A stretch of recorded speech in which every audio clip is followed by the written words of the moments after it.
Welcome into the State of Sports podcast. We are back. We have another weekly wrap up this week. But before we get started, we just saw her on screen prior to the podcast. I want to give a big shout out to Nick's wife, Sarah, who got a half white, half yellow belt in jiu-jitsu.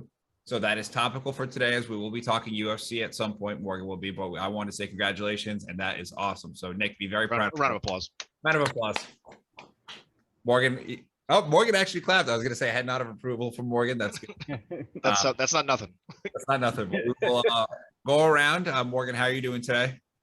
I'm good. Tired. Fights went late last night, but And they did. the wee hours of the morning. Wee hours of the morning. Stash Cuddy, how are you doing? How's PVD Fest yesterday? Yeah, I was checked out PVD Fest. It was fun. It was like a lot of cool little shops and tents. You got to call him by the right name, Stan. Oh, Yeah, I am Stan. Yeah, it was fun. A lot of good food trucks. good. That is a good time.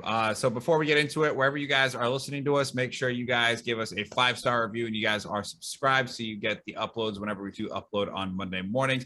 And during NFL season, we do have our gambling podcast. Make sure you leave a review for us. Give us something positive or negative. Either way, just give us the 5 stars, please, so we get in those algorithms. And on YouTube, make sure you guys are subscribed. Hit that little like button at the bottom and make sure you turn that bell notification on for any time that we drop and or go for a live stream. That being said, weekly wrap-up episode this week, and I'm actually going to have Morgan open up with UFC. Talk to me about last night, because I have no idea what happened. Oh, so last night's fights were awesome. We had 2 title fights and a couple other fights on there. The Joanna Jędrzejczyk fight with Zhang Weili was a classic from their rematch. The first fight was insane for a title. But last night, Joanna did get knocked out on a spinning back fist. Fire. And then she did retire. So that's sad because I always liked Joanna. She's Polish. I was going to say, she's the Polish one, right? She is, and she runs, heritage. I'm Polish, so, I kind of had to root for her. Yeah. But she's like, I want to be a mother and be a mogul and shit like that. So, like, she's 34. Why not? I mean, yeah, that's a good enough age, I'd say. Yeah. She's been training for 20 years. It's a long crazy time. She started when she was like 13.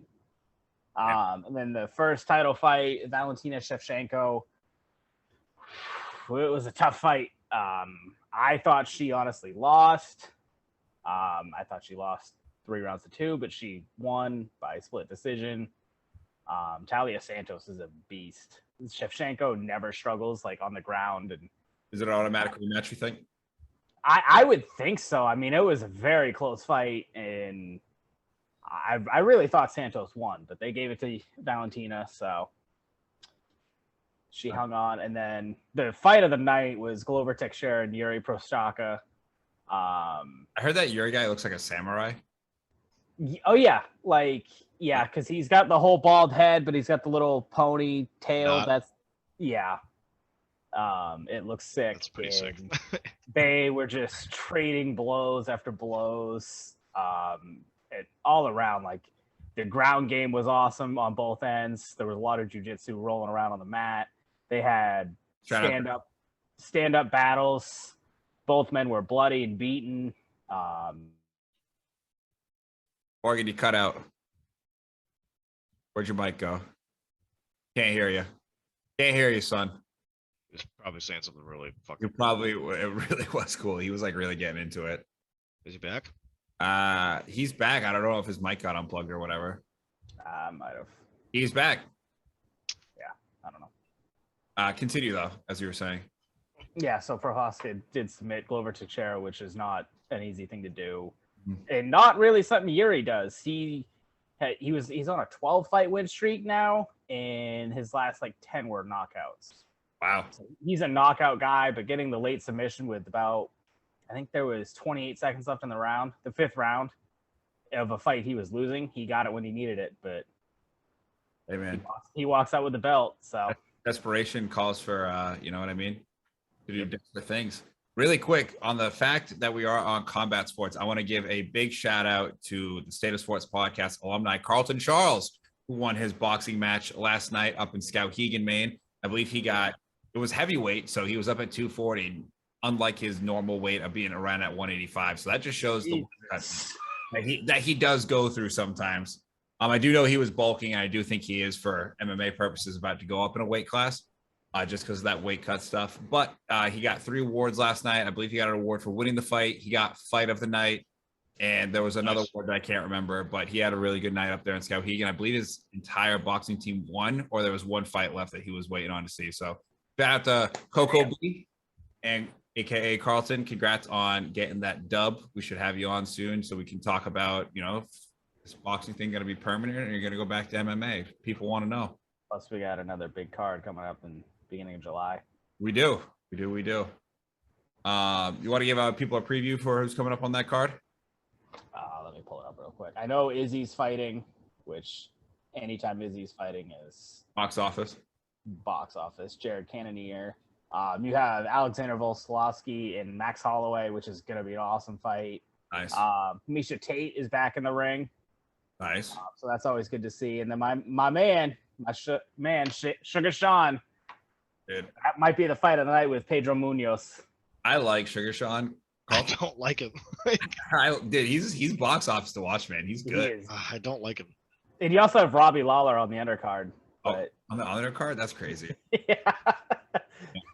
But yeah, that card I'm excited for. Because every fight on that card is going to be good. Good. I mean, if I'm watching a fight night and I'm not drinking beers out of shoes by the end of it, I don't even want to watch it. Nick does bring up a valid point. But let's get on over. We're going to do the NBA. We're going to stay topical. We have the NBA Finals tied at 2-2. Steph Curry went absolutely nuclear in Game 4. Right now, obviously, he's the favorite for MVP just based off what he's doing. About time this guy shows up in the finals. I'm just kidding. His finals average is like 25 points. He is good in the finals. Just give him Morgan shit.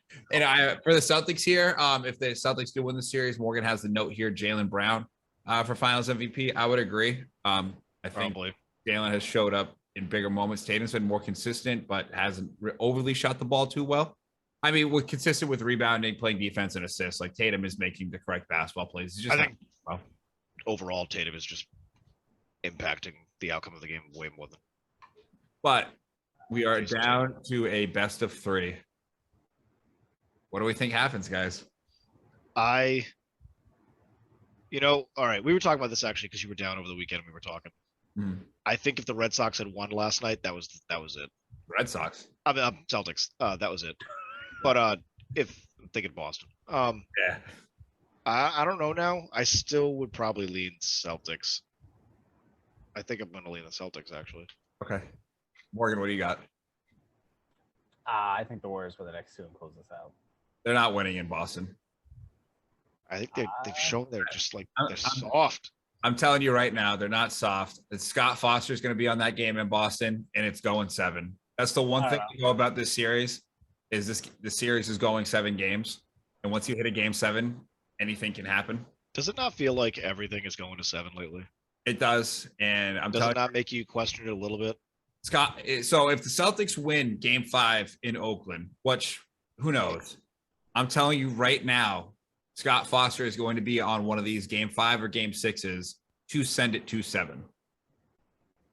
It's 100% going to happen. If the Celtics lose Game 5, I'm telling you right now, Draymond, Steph, they're getting early foul calls. Watch how many fouls Scott Foster is going to call on both of them. Get them on the bench. All I know about this series is it's going 7. What do you think is the better outcome for the sport? Boston. Okay, you guys both gave different answers. Why? 75th anniversary of the NBA. Boston is obviously one of the most prominent franchises in NBA history. It's kind of like a nod to history. All right, Morgan, why do you think the Warriors are better for this? The comeback story. They really faltered the last 2 years. Haven't really been talked about. Everybody forgot about them. What is more of a comeback? Everybody loves Steph Curry, or the Celtics not winning since Paul Pierce was there. I think the breakthrough of a young Celtics. Yeah, because the next thing Boston needs is another fucking title. Because they haven't won enough. I think the breakthrough of the young Celtics core winning a title is a bigger story going forward for a potential dynasty. And honestly, let's just be real. I don't think Golden State expected to be in this position, to be honest. 100% expected them to be there. You did. I don't think they did. I think they're of course they did. They're NBA fucking athletes who are former champions. Of course they expect it to be. I'm not talking about the players. I'm talking about the GM and the future of the team. You don't expect Klay Thompson to play as well as he is on defense coming back off of an Achilles and an ACL. The expectations aren't that Andrew Wiggins is going to have a 17-17 game in game 4. This is not the expectations of the GM and the owner of the Warriors. I think they expected to get to the Western Conference Finals or be in contention to go to the NBA Finals. And then they ended up having to play against the Mavs, who the Mavs just exposed Phoenix, who was the best team throughout the regular season in the West. And they're like, oh shit, we fell into a title appearance. Not saying that they can't win it or that they're not going to win it.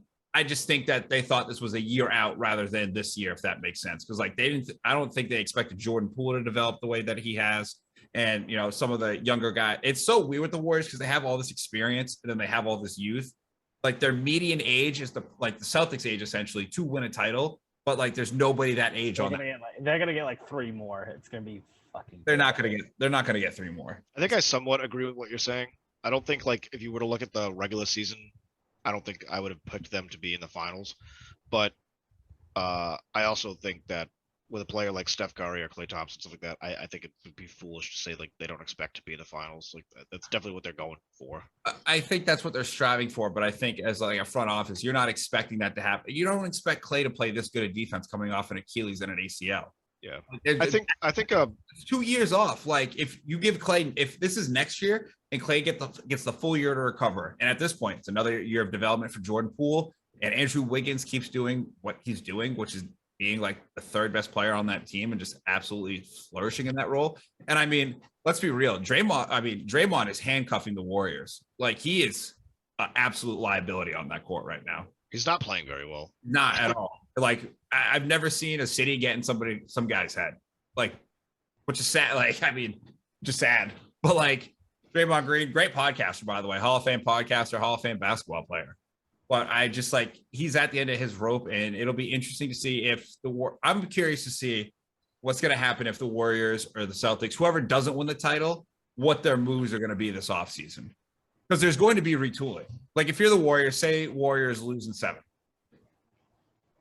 What do you get rid of to improve that team? I'm asking the way he's playing Draymond. Go for like how do you improve it? That's my quote. Like it's what are you going to get for Draymond? Because it's not a lot. Yeah. And are you going to pay him? Because I think he's coming up here soon. No, is he coming up? Or I know Klay's coming up soon. I think you definitely keep Klay Thompson. Do you though? I would. Like, do you give him the benefit of the doubt of next year to see if he can come back and be 80% of what he was, which is, you know, an all NBA level talent? Or do you package him and Draymond and go youth around Steph? Like, Morgan, what do you think? I think Steph Curry I don't think they make Klay work really well together, so I wouldn't move. I think so too. I think Klay Thompson's going to have a statue right outside of the Chase Center with Steph Curry, to be honest. But I think the success of that team of recent is a hair below just as much as Steph Curry with Klay Thompson. I don't think they're there without him. They're not. I mean, Klay Thompson's a guy that can get you 60 points on 11 dribbles. Yeah, so, he definitely doesn't have the worldwide mass appeal that Steph Curry does, but he's definitely right there with him. They're shake and bake basically. Like they're not one's not. As a player in their prime, I would honestly, if I was building a team, preferred Klay just because of the defensive aspect that he brought. You're fucking high. Yeah, he was before his injuries. He was guarding the best guard on the team, and it was still expected to give you high 20 points every night. He delivered. Steph is a top 10 player of all time. No shot. I mean, sure he is, but I think that is also based around the talent that's around him. They fit that team to him extremely well by surrounding him with defenders. Like he tries on defense. The team was built. So what you're saying is they built the team around Steph Curry.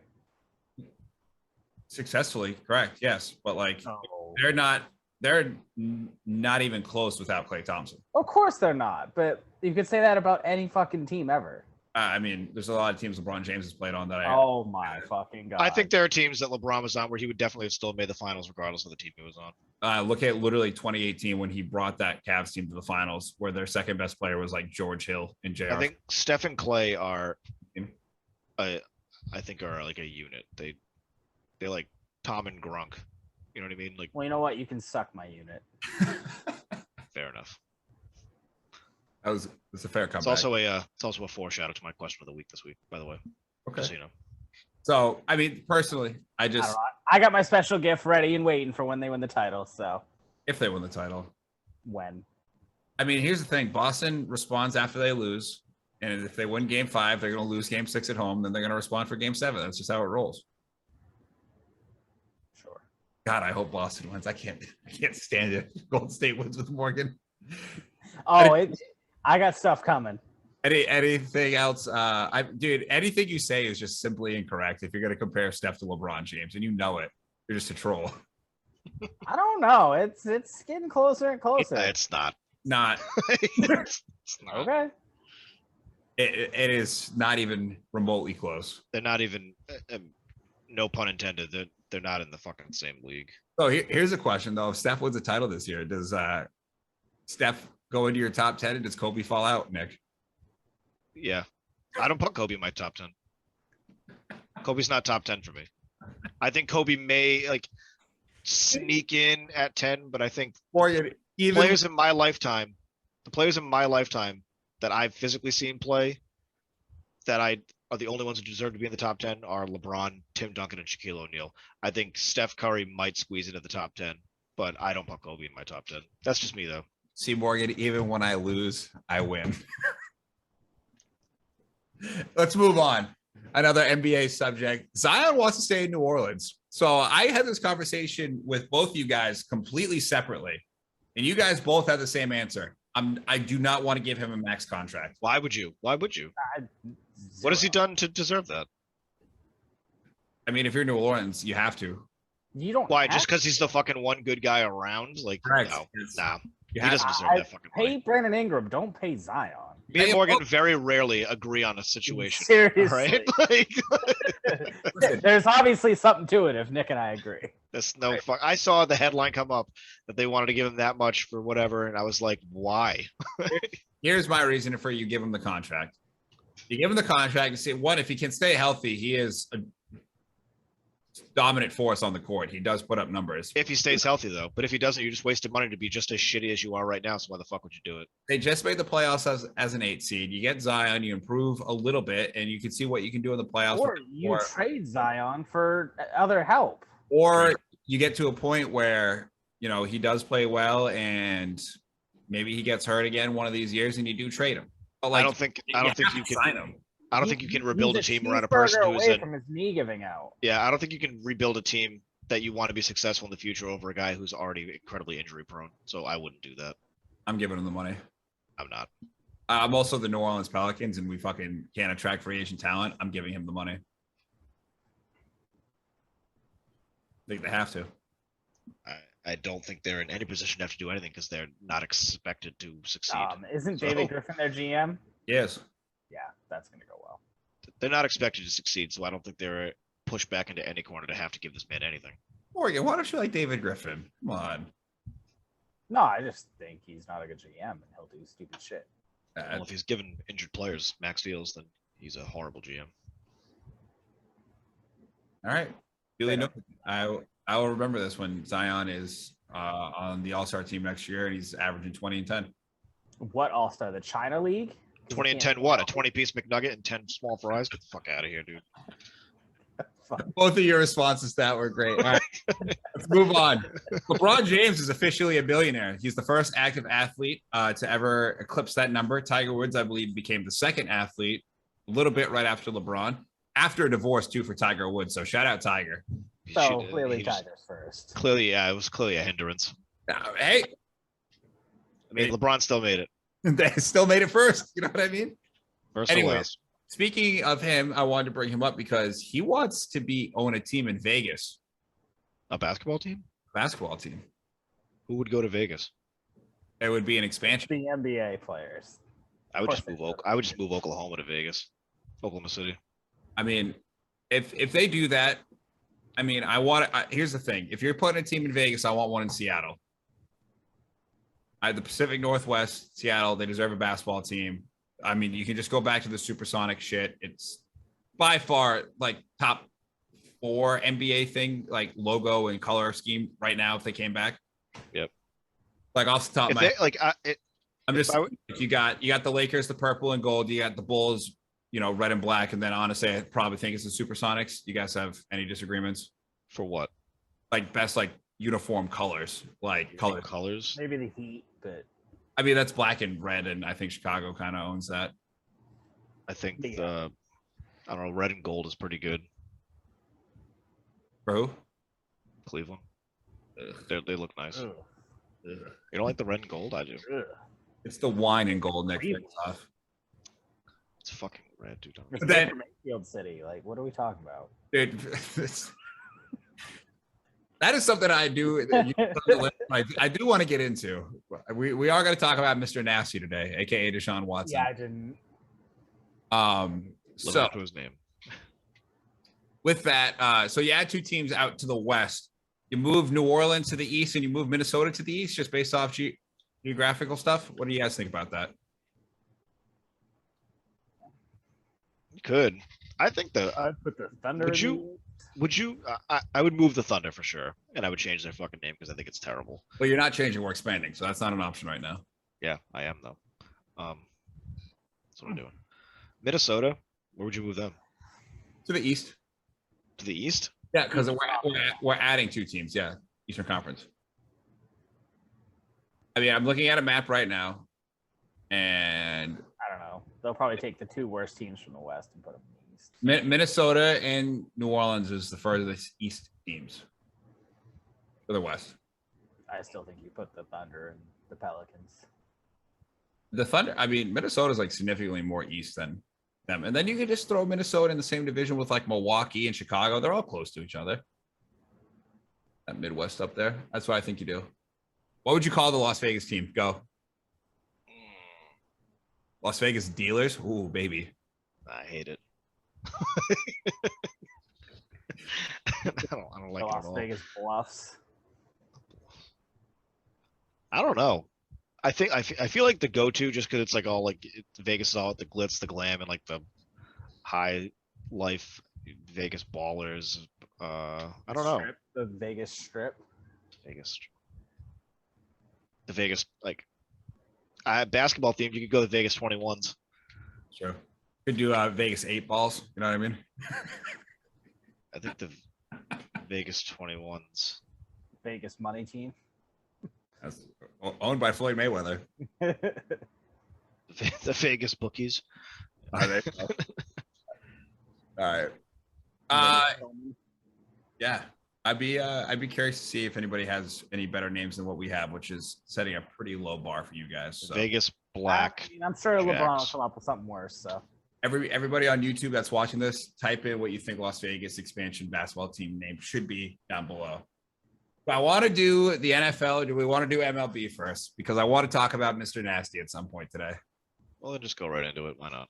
All right, let's talk about Mr. Nasty. So the New York Times came out with an article on Deshaun Watson. I believe it was up to he met with 66 massage therapists in a year span. No less than a year, 6 months. 22 of them are part of the lawsuit against him. 16 gave him good recommendations saying that there wasn't any foul play. And the biggest story about this all that I think is the Houston Texans security team provided him with NDA for these masseuses to sign before they worked on him, and also got him a room at a very nice Houston hotel so he could meet with these masseuses. Are they all of age? Sure, I believe so. Well, then, unless he was paying them for sex, I don't think he's done anything wrong. So whatever. But what about the 22 that have sued him? Well, then yeah, focus on those 22. That's a Right. different thing then. Well, what do you think about What is the case going to be about? Is he soliciting prostitution, no or is he being sexually abusive? sexual assault? But my thing is what I really want to harp on right now is what do we think about a NFL team giving a player NDAs for Most celebrities that are prominent in the picture of things give Right. out NDAs to people that they sleep with. That's not uncommon. correct, but the team doing it for him. It's not him and his team doing it. The NFL team that he was playing for gave it to him. I mean, they might know how the world works now and knows that they need to have a fail-safe for if people want to talk some shit. I think that is fucking insane. I mean, it's weird, but the world is also fucking weird now too. That is true. But like people like to. I'm not saying any of these people made shit up. Yeah. But we all have to suspend disbelief sometimes and believe that people do fucking make shit up. And if it's prominent in the NFL and you know you can fucking say shit about people and end their entire career, why would your team not want to jump and be preemptive and just make you sign NDAs? Oh, it's understandable. Morgan, what are your thoughts? It doesn't shock me. It's the NFL. Like, there is nothing in the NFL that shocks me. Not a thing. Literally not a thing. Them obviously wanted to protect their franchise quarterback. That makes sense to me in that aspect. That's what I'm saying. It's still not like the best of ideas, but it's also the Texans franchise, and it doesn't look good. Anything well in their history, so it doesn't look good. But doing shady shit is not illegal. So that is fair. Yeah, it's just not a great look. All right, so if I had to set the over/under at 8.5 games this year, does Deshaun Watson play? Are you taking the over or the under? Over. I'll take the under. How many games do you think he gets suspended for, Morgan? 2. I'm willing to go. He goes another season. You think a whole season? Probably. Without any sort of verdict or anything? It's the world we live in. I'll take the over. I think he plays 9 games. I think he comes back. I think week 8, they have a Monday night game. And I think that'll be the story of him coming back. And I could already picture the interview of him after the game where he throws 4 touchdowns against Pittsburgh in his debut game back. And he just talks about, all the adversity he had to deal with off the field and all that noise, how he blocked it out and really just surrounded himself with good teammates and really. You think it's good for the story? On the ball. Yeah, on football. I think that's what's going to happen, to be honest. All right.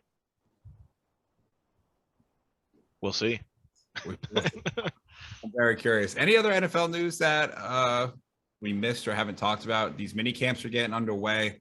I do know DK Metcalf wasn't at camp. He's looking for a new deal in Seattle. I just don't think DK is going to end his career in Seattle. So where's he going to go? And Morgan, here's my question. How many first rounders would you give up for him as a Packers fan? For DK? Yeah. I'd give up a second.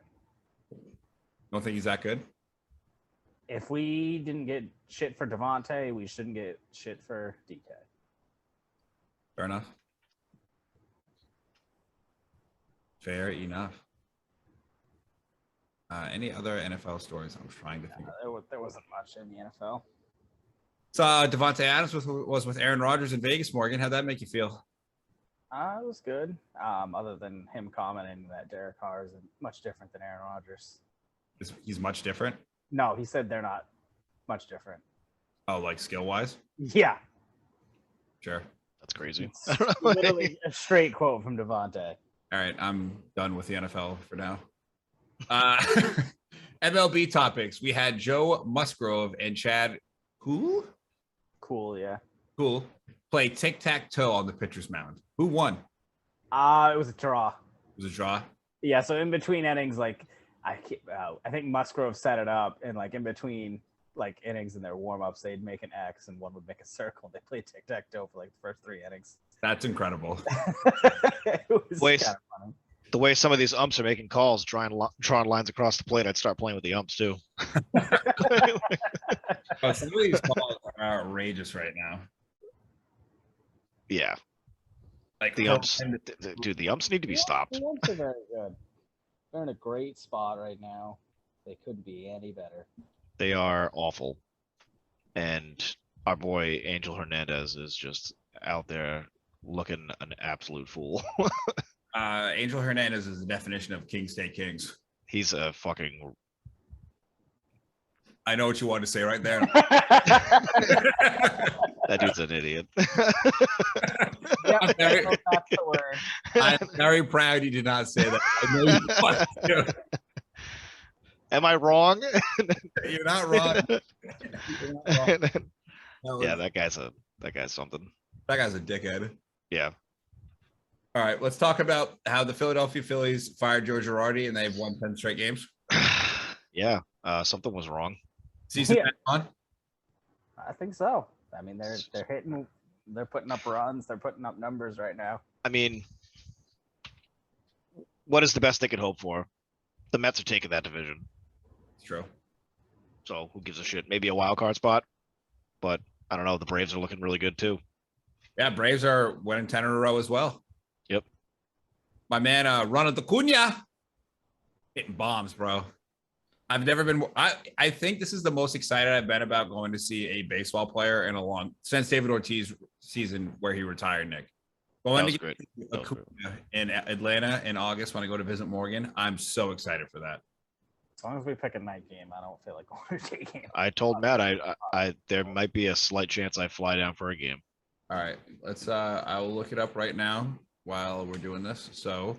Next subject, while you guys can talk about it, is Josh Hader loses his 40 innings scoreless streak. Go. Whoops. Yeah, I mean that stinks. Yeah, it was a crazy start for him. Like nobody could touch him, and then No.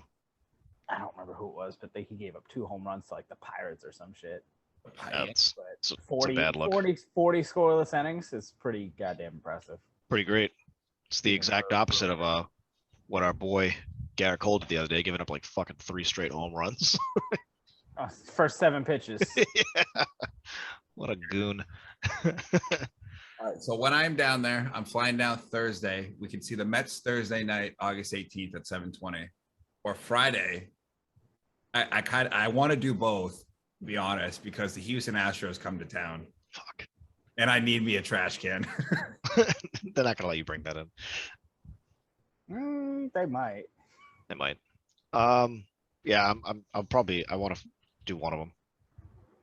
So who would we want to see more? I'm gonna do both, I think, with Morgan. So whichever one you want to come down for. All right. Plus tickets are like what, $12? They're like $10 to get into the gate, man.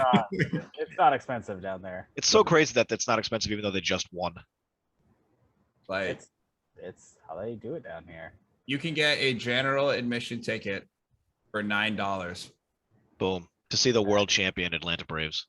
I'll just go stand in standing room only and be completely fine. Yeah. Well, we'll definitely have to look more into that because I'll definitely go see the Mets for sure. Yeah, so they're Thursday night. Maybe DeGrom will be back by then. Yeah, if we can see DeGrom, that'd be great. Yeah. Or Scherzer. I mean, Mad Max. So if you get the time off, Nick, my flight, I believe, leaves at around like 10 a.m. out of Boston that Thursday. So boom. All right. Maybe we'll see Polar Pete hit a dinger or 2. Oh, true. That'd be great. All right. Let's get to the New York Yankees. Still absolutely dominating the AL. Judge is running away with the home run lead as he hits 24. And Stanton is going to kill somebody. He had that exit velo of 119 point whatever. I'm rounding it up to 120. Holy shit. Yeah, that was a fucking missile. What the fuck was that? I don't know. It took the ball, about 3 seconds to get out? It was insanity. Do we think that the Yankees go all the way this year? I mean, I wouldn't hate it. All the way to lose to the Dodgers. Yeah. I don't think the Dodgers are making the World Series. I do. The Mets are better. I still think it's Dodgers Astros. You think the Astros are going to make it again? They are doing really good. Till somebody proves they can beat them, I'll take the Astros. They are doing good, but they're not the best team in the AL. All that matters is how you play in September and October. The Twins are like surprising the shit out of me this year. Very good. How's Correa doing? From the Twins. Solid. Solid. Buxton's been tearing it up though. I mean, Ryan, so cool. Padres looking good too. Dodgers are going. Let's go. I can tell you who it's not going to be. It's not going to be the Brewers.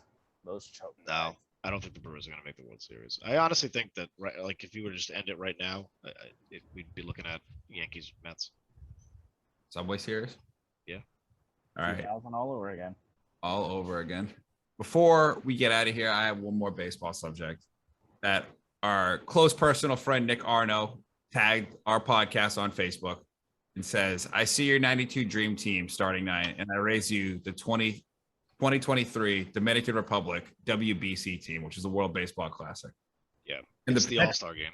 the potential starting lineup for this team. Leading off, Fernando Tatis at shortstop. Second, Jose Ramirez at second base. Third, Juan Soto in left field. Fourth, Vladimir Guerrero Jr. at first. Fifth, Rafi Two Scoops.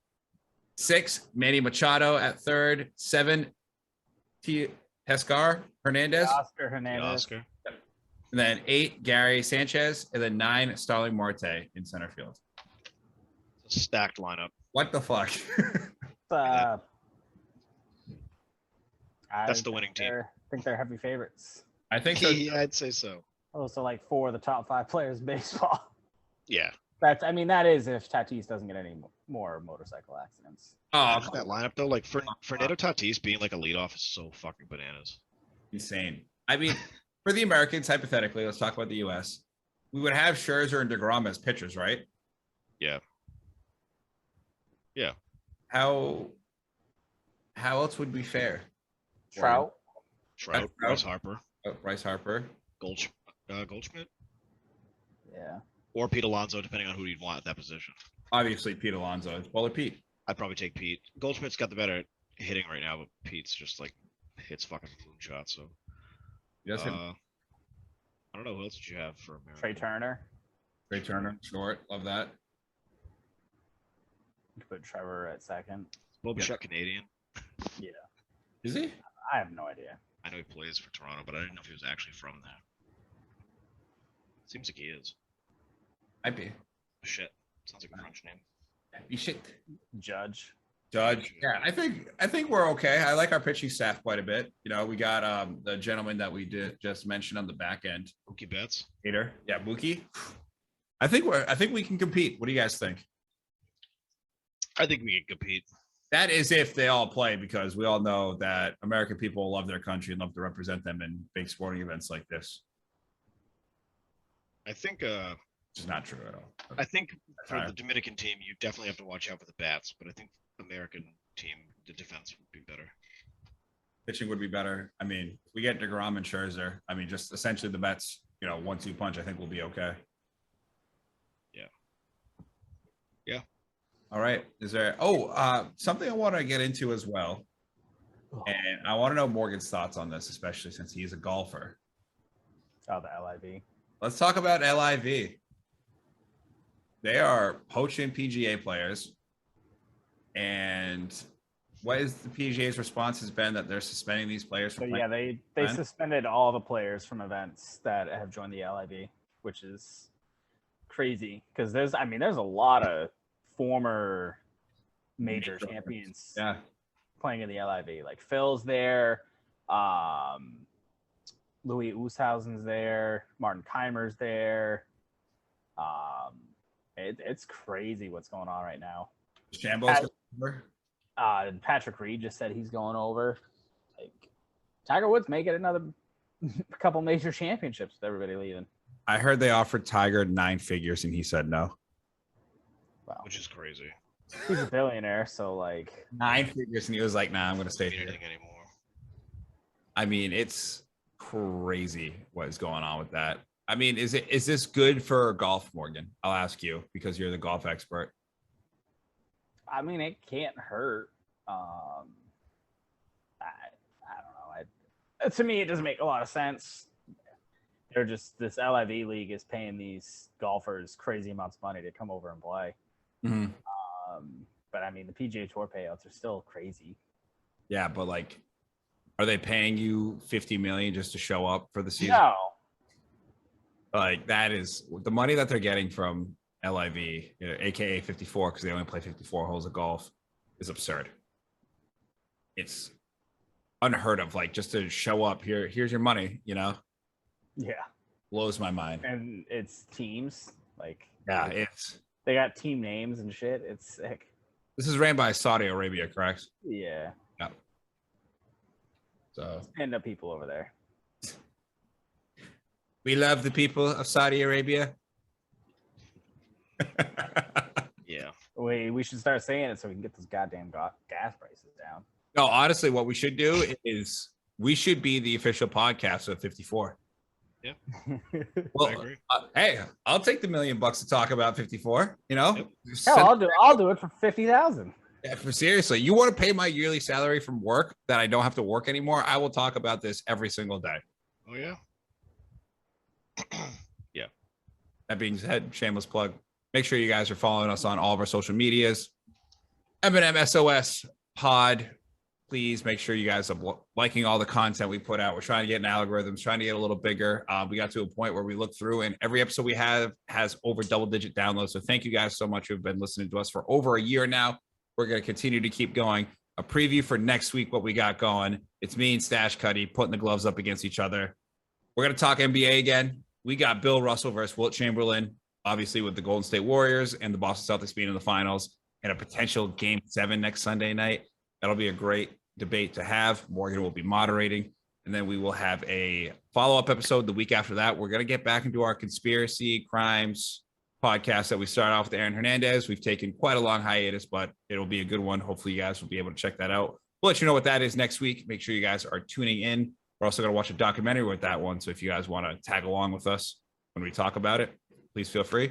You guys have anything left to say before we go besides Nick's question? I did remember. So I just want to say, let's go Lightning, going for a three-peat. I couldn't be more excited. I would. And also, I mean, there's no it makes total sense why the Kraken didn't succeed this year. Their goalie was playing with like a torn ACL. Yeah, I mean, just adversity every corner. Yeah, just putting his complete heart and soul out on that ice. And to be honest with you, I will say I hope the Lightning do win the three-peat. So when the Kraken beat them next year in the Stanley Cup Finals, we put an end to a dynasty. yeah. Yep. I mean, I think the Kraken just took the gentleman's sidestep and just said, "No, this one belongs to you, Tampa Bay. You Yeah. do it. Get the three-peat. Go for the turkey." We're coming next. Yep, that's Yeah. it. They said this is not a reoccurring thing. We'll be right at your fucking throats next year. We'll be releasing the Kraken on that. We'll be drowning that Lightning next year. We'll be Yep. bringing them down to the depths of the sea. Yep. Davy Jones locker. Next year, every team that loses to the Kraken, new segment, Davy Jones Locker will talk about it in detail whenever they lose. I am 100% in. All right. The question, which we did not go over the question before. It's not a question we can really go over all the answers because there's so many players that people commented. But I was right; it did start some shit in the comments. A lot of good players for the '92 Dream Team of baseball. A lot of similarities. We had only one person said Carlton Fisk at catcher, which I was surprised because that dude might be like the definition of longevity in baseball. It's nuts how long and consistent that guy played. But yeah, you guys had a lot of good answers for the '92 Dream Team. Anyway, really quick, I just want to give a shout out to Brian for absolutely calling somebody out in the comments. Being like, half these guys aren't even playing in '92. he was really going for it. Also, he commented Cal Ripken Jr. at shortstop and then just had to put in capital letters, Captain Shortstop. so fuck you for that. You wonder where I get it from. Yeah. Anyway, I said it foreshadowed it earlier when we were talking about Steph and stuff like that. The question of this week is, who is the best dynamic duo in sports history? Wow. You got Michael and Pippen, you got Shaq and Kobe, you got Brady and Gronk, Steph and Clay, LeBron and D Wade. You got a lot of good options out there. Out of everybody you listed, LeBron and D Wade is the last one I think of on that. You got the law firm, Lawyer Malloy and Ty Law. What about Tim Tebow and Aaron Hernandez? Yep. I mean, they were killing it on that field. Yeah. Who is your favorite dynamic duo? I mean, another dynamic duo that we did have until recent was, Aaron Rodgers and Devontae Adams. Yep. Give us your dynamic duo. Tom Brady and Bill. I mean, you could go Jeter. Phil and Kobe. You could Deshaun Watson and masseuses. Yep. Henry Ruggs and Vehicles. Like, just a lot of duos out there. Absolutely crushing the competition. Mike Tyson and ears. Yep. He loves them. There's a lot out there. There's a lot of duos. Man. Do we miss any like the real big ones? Ken Griffey Jr. and Ken Griffey Sr. Yeah. That's a great one. Father son. Brizzo. I mean, Uh, the Smash Bros, Mark McGuire and Jose Canseco. really, friggin' A-Rod and Ken Griffey Jr. Whew. Yeah. I mean, right now too, for like pitching, if they were both healthy, Scherzer and DeGrom, like, and there's There's a lot of good duos out there. Kawhi Leonard and his laugh. Don Zimmer in the ground. That's where we're ending it right there. Yeah, but yeah, let us know what you think. Who either your favorite or who you think the best dynamic duo in sports is of all time. That sounds great. Thank you guys so much for listening. Morgan, any parting shots? Any team? Any Warriors in 6? All right. I'm saying Celtics. Yeah. So I'm hoping the Celtics win. I just don't know what's going to happen. You're praying the Celtics win because I'm going to be unbearable. I was in church on Saturday, so I definitely was praying.